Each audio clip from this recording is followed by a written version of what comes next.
A sonar sound pulse from the Starliner spacecraft docked next to the International Space Station may be an extraterrestrial message. Hypersonic magnetic levitation trains connect deep underground military bases via a global tunnel system. Why is China only able to attract mid level countries with small space programs to join its International Lunar Research Station initiative? A celebrity bodyguard talks about people on the moon and people living under the oceans. These stories and more on Exopolitics Today, the week in review. You are listening to Exopolitics Today with Dr. Michael Salla, your source for the uncensored truth regarding the human, extraterrestrial, global, and political agenda. Click the like button and subscribe to this channel. And now, here's Dr. Michael Salla. Welcome to the September 7 edition of Exopolitics Today, the week in review. Glad you can join me. We are probably going to do a shorter one today. So let's see how this goes. I'll try and get through the stories reasonably quickly so we can do it well under an hour. So I want to begin with this tweet I did, a retweet, concerning an interview that Elizondo did on CNN. And what he had to say is very interesting because he is getting mainstream media attention. His book has become a #1 bestseller on the New York Times list, and he's definitely getting heavily promoted. And a lot of people are for the first time hearing from him as a former top Pentagon intelligence official about Pentagon studies of UFOs, and the conclusion that he and others reached is something that is really kind of red-pilling a lot of people about what is behind the UFO phenomenon. So I want to play this clip first. So it's a very short clip where he's being interviewed on CNN, and he talks about what he knows about who's building these craft. So let's listen to Lou Elizondo being interviewed on CNN. You have written that the U.S. government has been operating a decades-long, I got to read this, crash retrieval program for these UAP, that biological remains of non-human origin have been found. Are you telling me that aliens are real? Well, what I'm saying, Laura, first of all, thank you very much for having me on your show. What I'm saying is that we have something that is made by non-humans. So whatever that means, right? We're talking about aliens in the vernacular sense, or are we talking about something that's been here all along? You have written that the... Right. So there you have Lou Elizondo presenting what, for many of you watching this, probably is stuff that you've long known. But consider that people watching CNN and other mainstream media sources that are watching Lou Elizondo talk about his book, I mean, for them, this is something that really is a shocker, that a top Pentagon program was studying the UFO phenomenon and found evidence that UFOs have crashed, going all the way back to the Roswell crash, and even prior to that 1947 Roswell incident, you got an incident in Italy, northern Italy, in 1933 that Elizondo and other whistleblowers are talking about. So people are being told UFOs have crashed, that these UFOs are piloted by non-human beings. So right there you get people being told that the UFO phenomenon is associated with extraterrestrial life. Now that's something that up until recently was being suppressed very heavily in the mainstream news media as well as the Pentagon. But now someone has turned off the suppression switch, and so now mainstream media can talk about people with evidence or who have maybe some kind of first-hand account of having interacted with these non-human intelligences associated with the UFOs. And the other thing that Lou Elizondo mentions is that they that this program that he is associated with, that they learned that there has been a crash retrieval reverse engineering program going on for decades. So what that means is that these craft have been recovered by the military, handed over to top aerospace companies, and these top aerospace companies have been studying these craft for decades now. So I think there are pluses and minuses when we look at Lou Elizondo's testimony. The plus is that the general public is learning that UFOs are real, that the recovery of crashed UFOs have happened, that Roswell really did happen, and that even earlier incidents in 1933 in Italy happened, and that these craft are being piloted by non-human intelligence. So far, that's really good. That's opening the door. But there are some negatives. I mean, he's saying that he's telling people that these reverse engineering efforts have been unsuccessful, that there is no secret space program, that what we're seeing up there are these UFOs piloted by non-human intelligence, and there's nothing in the United States inventory or the inventories of Russia or China that can replicate the behavior, the performance of these craft. So, that gets, well, that really, to me, that's, I mean, I've written a 7-volume series on secret space programs, and there's just abundant evidence that secret space programs are real. They have been successfully developed by top aerospace companies that were involved in these. Now, why Elizondo doesn't know this? Well, I think I go back to that dictum that I remember hearing Richard Hoagland talk about over 20 years ago. He was saying the lie is different at every level. So the general public would be told one lie. Mid-level bureaucrats in the Pentagon would be told another lie.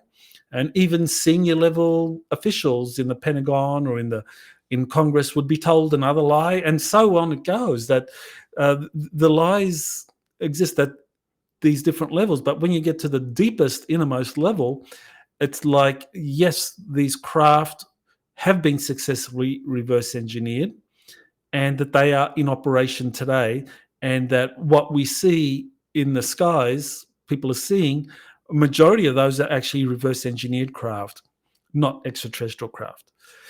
And here's the other negative from Luis Elizondo's testimony and his book, is that UFOs are a national security threat. Well, he approaches this as someone working for the Pentagon, and of course, Pentagon officials look for national security threats. In fact, I mean, if you read his book, I'm halfway through reading his book, Imminent, and I mean, it's very clear that he stresses that this is a national security threat, what these UFOs are doing, and why isn't anyone else in the senior leadership of the Pentagon paying attention or giving this serious thought?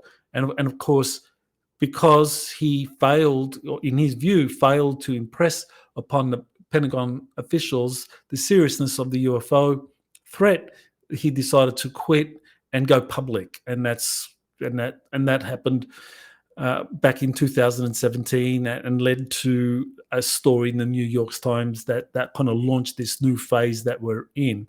So I think at best, Luis Elizondo is really helping educate people that have not been aware of the UFO issue in their professional lives, make them aware that this is a real issue. But I think he is also steering people down the wrong track, and that's where you get the idea of a limited hangout, that Elizondo is part of an orchestrated limited hangout that some people have been contending, and I can't dispute that. I think that this is at best a limited hangout, that Elizondo truly believes what he believes, but he was told a bunch of lies when he was working in the Pentagon and investigating the UFO phenomenon, that he was only in the kind of like outer loop of this kind of UFO phenomenon, which he talks about in his book anyway. He admits to that. Here's something that I thought was very interesting. So let's begin with this sonar-like sound coming from the Starliner spacecraft. And for those of you that aren't aware, Starliner ferried up 2 astronauts to the International Space Station. They were only supposed to stay a few days and then be returned on Starliner, but there was something wrong with the Starliner engine system, and so they decided, out of caution, to return Starliner empty without the astronauts, and the astronauts would stay another 5 months or so until they would be rescued by a SpaceX spacecraft scheduled to go up sometime in early 2025. So these astronauts now up there with the other astronauts on the International Space Station, they heard a sound coming from the Starliner speakers. So I want to play you the sound and then talk about what that could have been. So I'm going to first go to the relevant section. Let's go to here, I think. Yep, let's go here. So I'm just going to play you the sound so you can hear the sound. So here we go.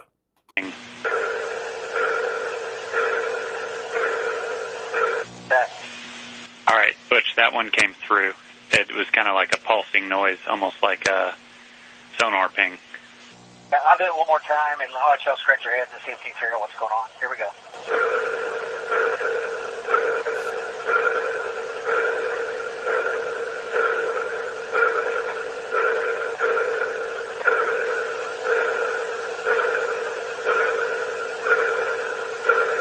Okay, so now you know what that sounded like, and so I got some very interesting feedback from Elena Danan and JP on that sound. JP, for those that don't know, I've written actually 2 volumes of JP's missions, and a 3rd volume is coming up soon. So there will be an announcement about that very, very soon.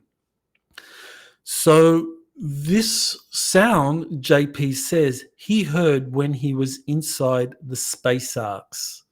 So that sound is something that he believes is associated with this organic consciousness inhabiting the space arcs.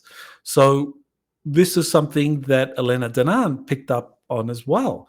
She believes that it is a pulse that is associated with the Intergalactic Confederation ships that are all possessing a organic consciousness, not an AI. I mean, AI is kind of like an early form of how these spacecraft are able to navigate themselves or operate independently of their pilots. AI is an early form of that, but according to what Elena has described, she has said that the more evolved spacecraft belonging to the Intergalactic Confederation, which is, as the name suggests, a confederation of intergalactic civilizations that are involved in these genetic experiments all over our galaxy and other galaxies, and that they have arrived on Earth, or they have arrived in our solar system now. And she says that this sound is something that she was told by her principal contact, Thorhan Aredian, was actually being transmitted from the Intergalactic Confederation. So that's very interesting. And of course, NASA allowed that sound to be transmitted. Everyone heard it, and then NASA tried to begin debunking it, explaining it away. Now, according to what Thorhan told Elena, this actually is part of a disclosure plan that was devised back in January of 2023 and given to the head of US Northern Command. So I will be talking about that with Elena in an upcoming interview on my Exopolitics Today podcast. Here's an interview I did with Gene Decode. Now, Gene Decode, he served for 20 plus years in the US Navy. and he achieved a senior rank in the Navy. And in that position, he learned a lot of things. He was obviously exposed to a lot of classified information, got to see a lot of things. And so he had a near-death experience in 1992, and that awakened him to a lot of the deeper issues happening around the planet. And he came back from that experience with a kind of message that he needed to reveal the truth to people. So he's been using his knowledge of the military acquired over 20 years, working on 5 different classes of submarines on a variety of national security issues concerning extraterrestrial life, UFOs, underground systems, deep underground military bases, and so forth. So in this interview, we discussed a fairly extensive paper he did, which has in it a wealth of information that describes up to 5,000 deep underground military bases, DUMBs, hidden all over the planet. And these DUMBs, as you can imagine, they are very highly classified, and he describes how they are connected through a global tunnel system, and that they also have these magnetic levitation trains that go through this extensive tunnel system, and at hypersonic speeds of up to 10,000 miles an hour. So that's kind of really hard for us to believe that these things can go so fast. Now, he, in his paper, describes a number of boring machine technologies using some kind of nuclear technology to be able to create these tunnels or build these tunnels at a very rapid pace. He talks about these tunnel systems being something that builds on an extensive tunnel system that is ancient. In other words, what the military authorities and the corporations involved in creating these DUMBs and connecting them through these tunnel systems, what they found was that there was an ancient tunnel system there that's thousands of years old. And what they did was they just used portions of it, expanded it, developed it so that they could do that. So there's really a wealth of information in this interview that Gene presents that really gives you an introduction to the deep underground military bases that exist all over the planet and the global tunnel system that connects them all. So that is definitely well worth watching if you haven't already watched it. And you can watch it on different platforms, Patreon, YouTube, and Rumble. Now, here we talk about the Galactic Spiritual Informers Connection Conference, which is going to be running from September 27 to 29. And Danny Henderson here does an announcement where she says that this is going to be live streamed, which is a good thing, because there are people from all over the world who, for various reasons, can't attend this conference in Denver, Colorado. It has a top lineup of speakers. Elena Denham will be there. Jean-Charles Moyen will be there. JP will be there. Tony Rodriguez, I'll be there. And Dan Willis and a few others, people that I've interviewed on Exopolitics today. Danny Henderson, obviously, and quite a few others. Jerry Wills, he is the extraterrestrial drop-off baby from Tau Ceti. Really a great lineup of contactees and secret space program whistleblowers. I think really the top presentation or conference for being exposed to people who have been contacted by ETs or served in secret space programs in one capacity or another. So definitely, if you can make it live, we look forward to seeing you there in Westminster. I'll be there. I just had my first shipment of books sent there, so I'll be happy to be doing some book signings for people. And for those that can't make it, now you can do the live streaming and join in that way. So definitely galacticspiritualinformersconnection.com. That's the website. Go there and look forward to seeing you.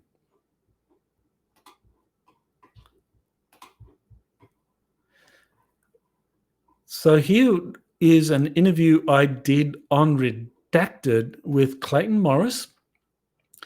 And in this interview segment, I talked about this new AARO director. That's the All-Domain Anomaly Resolution Office that was created back in 2022. And the inaugural head of that was Dr. Sean Kirkpatrick, who has worked with the CIA, the Defense Intelligence Agency, and other organizations.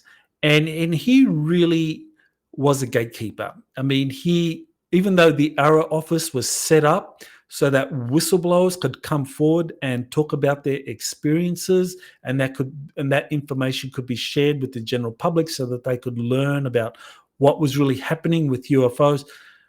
What Kirkpatrick did was that he became a gatekeeper, and he actually tried to prevent the whistleblowers from going forward, or when they did come forward, as in the case of David Grush, he threw shade at them. He just would say that these people lacked credibility and that they were damaging the work of AARO because they were they were presenting all of these unsubstantiated claims. So he was doing the opposite to what many thought would be the chief function of the AARO office, which is to give whistleblowers a forum where they could present their data in a supportive environment, and then that would be presented to the general public after it's gone through the necessary review process to see, what should be released, what should be kept for on the national security grounds. So his method was something that led to the AARO office falling into disrepute among UFO researchers, among the whistleblower community, and so people lost faith in the AARO office. Then control was taken out of the hands of a mid-level bureaucracy and put under the direct control of Susan Hicks, who is the Deputy Secretary of Defense, and she arranged for things like AARO putting up a website and putting material up, but it wasn't enough because Kirkpatrick was really dragging his heels on having AARO do anything meaningful. So he was shunted aside, he resigned, there was a temporary director put in place, but now a new director has come in, and this is a scientist from the NSA, the National Security Agency. And that's very interesting because he is there, he is still an NSA scientist, so he's just temporarily being shifted aside into this position to head up AARO to, I believe, help AARO achieve its main function, which is to have whistleblowers come forward to reveal what they know of the UFO phenomenon. Now, it's an interesting choice, the interesting choice that this Dr. John Kosloski, the new AARO director, being chosen for this position, because the NSA, that is a very highly secretive organization that tracks signal intelligence all over the planet.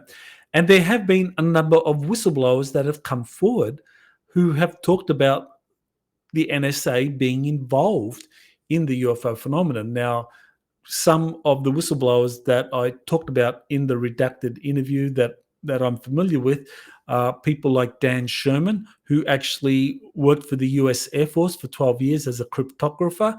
Then he was shifted over to the NSA. And while working at the NSA, performing a normal assignment, he had a second computer set up where that was designed for him to be able to communicate with grey extraterrestrials. And that was being run out of the NSA. And he would report, he would have two chains of command. One would be a chain of command associated with his normal cryptography work, and the other chain of command would be associated with his covert the covert program he was doing on this second computer. So that was Dan Sherman operating out of the NSA. There are also these two whistleblowers, Spartan 1, Spartan 2, a Navy SEAL and a US Marine, who said that they were aware of a underground spaceport in Antarctica that performed interstellar trade, and it was being run out of the headquarters of the NSA in Fort Meade, Maryland. In fact, they identified that it was being run out of the 6th floor of the main building, or the headquarters of the NSA. Again, two whistleblowers associated or with information linked to the NSA. So I think that this is very promising, that this new director for the AARO office may try to turn this around and make the AARO office live up to its task, because I just don't see how anyone is happy with an organization that is funded by the Pentagon, funded by the intelligence community, continuing to operate if it doesn't have the confidence of the whistleblowers that it's supposed to be attracting to be revealing what's going on with the UFO phenomenon, as well as do the independent investigations of UFOs. Here's an interview I did on Exopolitics today with Mary Rodwell. So Mary Rodwell has been doing various types of therapy since 1995. She's been working in Australia, where she immigrated from Britain in the early 1990s, and began doing her research in Australia in 1995. And in 1997, she created the Australian Close Encounter Research Network. And she has a long history, a lot of expertise on the extraterrestrial phenomenon. She's found that 85% of encounters experienced are positive, while the 15% of cases involve negative experiences. Now, while she acknowledges that some of these negative experiences actually involve negative extraterrestrial races, she believes that the majority of these negative experiences come from MagLevs, that is, military abductions. And I think that's a very important point, actually, that what often happens with abductions and even contacts, but primarily with abductions, with these extraterrestrial abductions where people are taken during their sleep or while they're unconscious in one way or another. They're taken, genetic experiments are performed on them, and then they're returned back to the origin from where they were taken. And then what happened, and we've got quite a few people who have talked about it, they're re-abducted, but this time by the military or the military intelligence community in what is called MagLevs. And then they're put through all kinds of traumatic experiences, and then their mind is wiped, or or some kind of MK Ultra mind control is used on them, so that they don't remember what happened to them. They don't remember the original abduction involving the grey extraterrestrials, or the re-abduction by the military. So I think that's a very important point. Now, this is where we get into a kind of, I guess it may just be a philosophical difference, it may be a kind of professional difference. Mary is a therapist. She was a professional nurse. So her main interest is in healing people. And so in healing people in her therapy, she gets them to kind of like integrate those experiences and reflect on things such as, well, why did you attract that experience into your life? Is it something your subconscious tried to bring in? Is it something that you have a soul contract with? And that helps people reconcile those experiences and integrate those in a way that helps them overcome trauma that's associated with those experiences. I mean, it's similar to what Dr. John Mack did out of Harvard University when he was doing that pioneering work in the 1990s. And I think that's fine. I think we need to have that. People need to be healed. They don't need to go through life seeking retribution against the extraterrestrials that abducted them, that if they can process that in a way that's meaningful, rationalizing it as, well, I have a soul contract, or that my subconscious attracted that because I needed to be activated in some way, that's fine. But as a political scientist, I think that we cannot escape the conclusion that people's free will is being violated, and that we know that there are positive human-looking extraterrestrials and other non-human looking extraterrestrials that operate according to the prime directive, which is that you will not violate a person's free will, that you don't just come in and abduct a person and subject them to, well, whatever it is you want to subject them to, and rationalize it on the basis, well, we've activated your genetic capabilities as a psychic, as a telepath, as someone that can remote view, and therefore you're going to benefit from this, and this is why you called us subconsciously into your life. That's not the way I think positive extraterrestrials operate. They do respect free will, and I think that's very, very, very important. Other aspects of the interview, I think you can listen to yourself. I think there is very interesting debates we can have about the new children that are coming in, the new humans that are being created. Are these being created because of the abductions, because of the extraterrestrial encounters, that these abductions, extraterrestrial encounters are awakening children and other people to their higher potentials, and this is a good thing? Or are these abilities something that people are displaying because they are star seeds who are incarnated into the planet, and that they're star seeds and they're incarnated, and these abilities are natural to them? And so we can have a very interesting philosophical debate about that. But I think overall, Mary Rudwell has a wealth of experience, nearly 3 decades of experience in researching this phenomenon. She's written several books, so definitely worthwhile listening to this interview and learning more about the kind of work that she's done with the activation of the new humans and activating children so that they could live up to their fullest potential, and of course helping people overcome any trauma through their extraterrestrial encounter. So here's a story that I think is well worth discussing. China has just recruited or gotten Senegal to become the 13th member of the International Lunar Research Station. Now, I think many of you would be surprised, as I would be, that Senegal actually had a space program. Now, Senegal, of course, is a kind of well, let's just say Senegal is a mid-level African nation that has a small space program, but China attracted it to join its International Lunar Research Station initiative.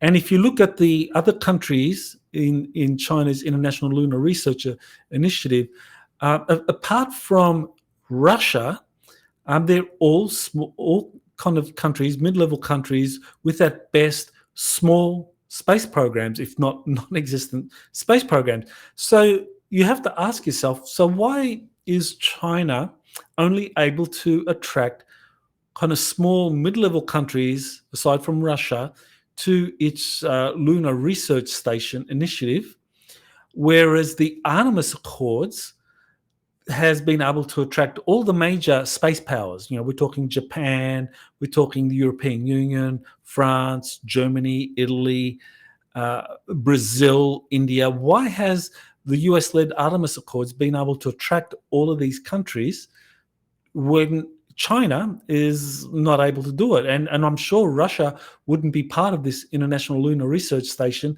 unless, if it hadn't been kind of sanctioned by the US and the international community because of the Ukraine conflict. So what is it that China is offering let me rephrase that. What is the US offering the international community that China isn't?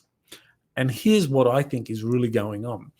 And this is based on what I was told by JP. Now, one of the missions that JP, that's the military insider that I've been working with since 2008, he has told me about a mission he did to a deep underground military base in Alabama. And he went there on a bus. He was part of a contingent of 32 people, and he said 30 of those people were pilots, top-notch pilots from different countries all over the world. And when they got to this base, they were greeted by these Nordic-looking extraterrestrials who were standing next to these flying saucer craft. And these pilots were all going there, and they were all being trained to fly these craft. And they're learning how to fly these craft because they're part of an international initiative to disclose the truth about extraterrestrials, secret space programs, and that we have this advanced anti-gravity technology that has been secretly reverse engineered. So that is what is happening secretly behind closed doors or in these deep underground military bases. So I think that is why you got many of these countries joining the Artemis Accords, because on the one hand, you got a lot of countries like ditching the West, ditching the US, ditching the European Union and the G7 nations to join the BRICS nations and the economic system that the BRICS nations are setting up, and that involves China, Russia, and other countries. But yet, when it comes to space, the major countries or many countries are not joining China and Russia's space alternative, but they're joining the US-led Artemis Accords. And I think it's because the US is offering something that can't be turned down, especially for the major powers like Britain, like France, like Germany, Italy, Australia, Canada, and so forth, India as well, to have their pilots, their crack Air Force pilots join a program where they're being trained to fly these Nordic-built spacecraft, these flying saucers. I think that's something that's too good to refuse. So I think that's why China's Lunar Research Station initiative really is attracting the major space programs. Okay, so here's something from a celebrity bodyguard who talks about what he was told about people living on the moon and at the bottom of the ocean by a whistleblower who was about to go before Congress and testify before Congress. So I'll just play the first 30 seconds or so of this tape where he gets to talk about what he was told by this whistleblower that was going to testify before Congress. So let's play the first minute or so of this clip. Then he asked me to sign an NDA. He pulled out a little folder, unfold the paper, say, "You want me to sign an NDA?" I'm like, "Oh, okay." I always try to avoid that because to me it's like you're agreeing to something, right? Then the guy goes on to explain to me about some race of people who live at the bottom of the ocean. They have facilities there, and when I refused this job, sounds like a Little Mermaid, but until you hear these parts, okay. I refused the gig. He tells me someone's occupying our moon. I'm scheduled to testify as a whistleblower in front of Congress about this. Can you?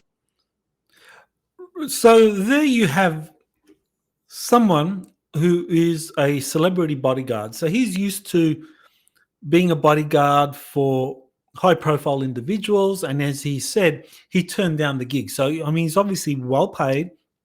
So he can pick and choose who he's going to be a bodyguard for. But here he was being offered a gig or a job to protect someone who was going to testify before Congress, that this person was scared that if he testified, something bad would happen to him. Now, this bodyguard, maybe he kind of like felt that this was a dangerous assignment and said no. That because why? If someone's wanting to pay you a lot of money to protect him, and you're just spouting nonsense, then you take the money and run. But if you're really frightened because you know about something that is being covered up, then this bodyguard had to make a choice. And of course, he talked about a non-disclosure agreement and so forth.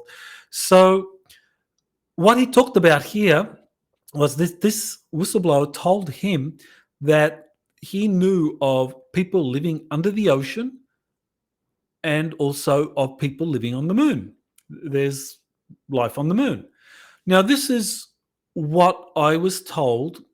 This has been something that recently I was told, again by JP, but there have been others. Another secret space program insider is Jean-Charles Moyen, and he also talked about people living under the ocean, that he interacted with these human-looking beings that lived under the ocean. So there are underwater civilizations on Earth. There's also bases on the moon where people live up there.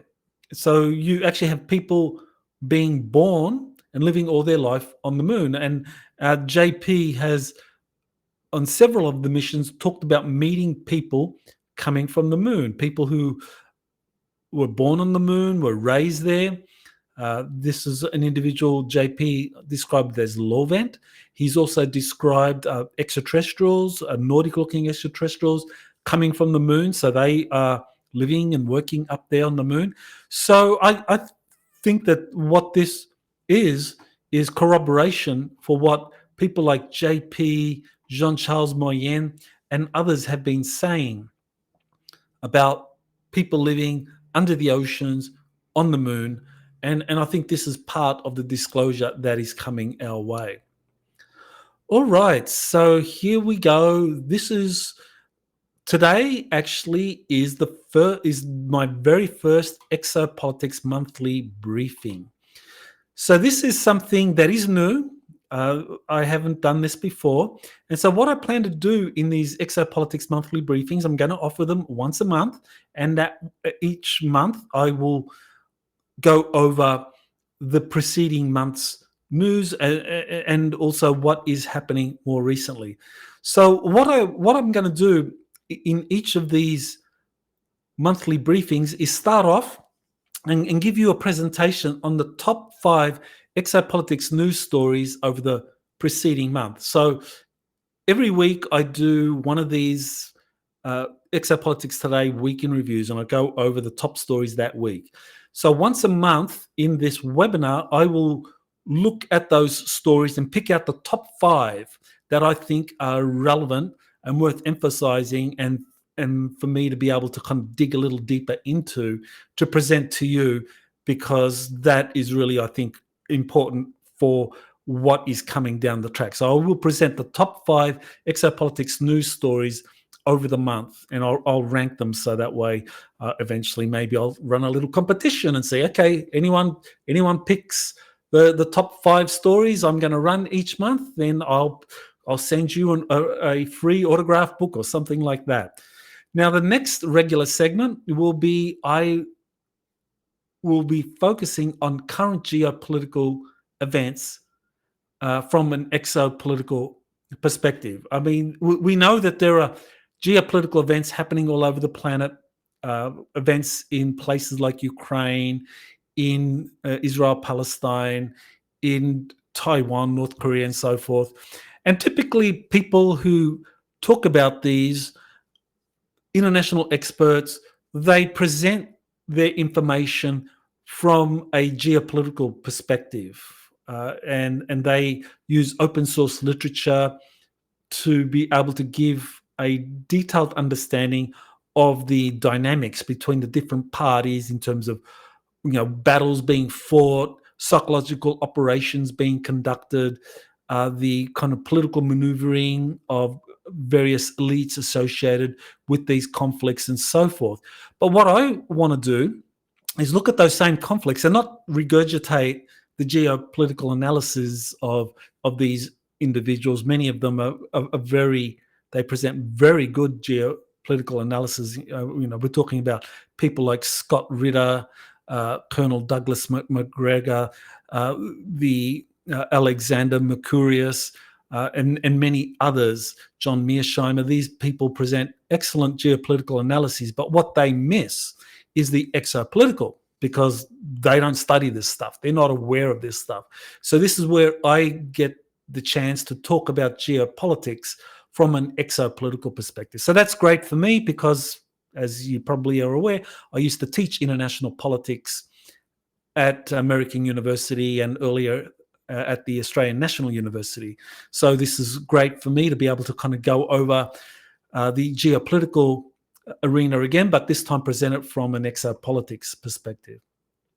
In the third segment of the monthly briefing, I'm going to be talking about upcoming Exopolitics Today interviews. So, for example, next week there's going to be an interview which is going to be dropping, featuring the Secret Space Program testimony of Daryl James, who says he served with the Dark Fleet. And on next Thursday, I'll be talking about an interview coming up featuring Elena Danan, where she gets to talk about some hot button issues. So you get a kind of like an early taste of what's to come. And I get to talk about breaking news, what's happening right now in the world around us that really is critical. So, for example, what does the 2024 presidential elections have to do with exopolitics? So I'll get to talk about that. So that'll be the third segment. And so that I'm going to aim to do that all in an hour. I might go a little bit over time, but I'll try to keep it an hour and a quarter. That's what I'll aim to do. And then I'll finish up with a 1 hour Q&A. So that gives you a little bit of extra time than I've done in the past in regular webinars to ask your burning questions, so we can go deep into these issues and actually even have a back and forth if necessary. So this monthly briefing, it's going to be done on Crowdcast, and you can join the monthly briefing in two ways. The first way is go to my Patreon channel. I have, if you go to exopolitics.org, you can just click the link for going to Patreon. I have it here. You click that link and you can go to Patreon, sign up as a Solar tier member. If you're already signed up, then it's easy. Then you just go to the second step, and the second step is you go to Crowdcast. So this is, let me click the button here for Crowdcast. So you can go to Crowdcast, and this is what you are going to be seeing in Crowdcast. Let me just log out of that so that you can see how it's going to look for you. So you see a button here. You see this button here, Save My Spot. So you go to Crowdcast, you click this button, Save My Spot, and it'll, if you've already registered at Patreon at the right level, then it will automatically register you for the event. If you haven't registered at the right level, then it'll ask you to register in Patreon at that right level, and nothing else to do. If you don't want to join Patreon to sign up, then what you will have to do is contact me via PayPal. So you will click this button here and you will go to PayPal. If you wanted to log on or not become a Patreon member, you can just go to PayPal. So those are the two steps for you to be able to sign on. Now, the important thing to keep in mind when you are signing up is to make sure that you use the same email address for your Patreon account and your Crowdcast account. If you don't use the same email address when you go to sign up on Patreon and Crowdcast, becoming a Patreon member and then signing up on Crowdcast, if you don't have the same email, then the two systems aren't going to recognize each other and you're going to have problems, and then you'll have to contact us. But we're happy to help you, so you can just send us an email if you have any problem. That's my email address, and either I or someone else will get back to you and help you if you have any problems. But hopefully that is something you can do, and I hope you can join me for the very first Exopolitics monthly live briefing that will be conducted on Crowdcast later today. It starts at 2 o'clock East Coast time or 11 o'clock Pacific time. So I hope to see you then. So thank you all for joining in, and I look forward to, if not seeing you later today, then in next week's Exopolitics Today Week in Review. You have been listening to Exopolitics Today with Dr. Michael Salla. Please remember to like, share, and subscribe to this channel. Join or start a conversation in the comments. Take the time to explore the vast library of best-selling books, webinars, and podcasts by Dr. Salla. Visit exopoliticstoday.com.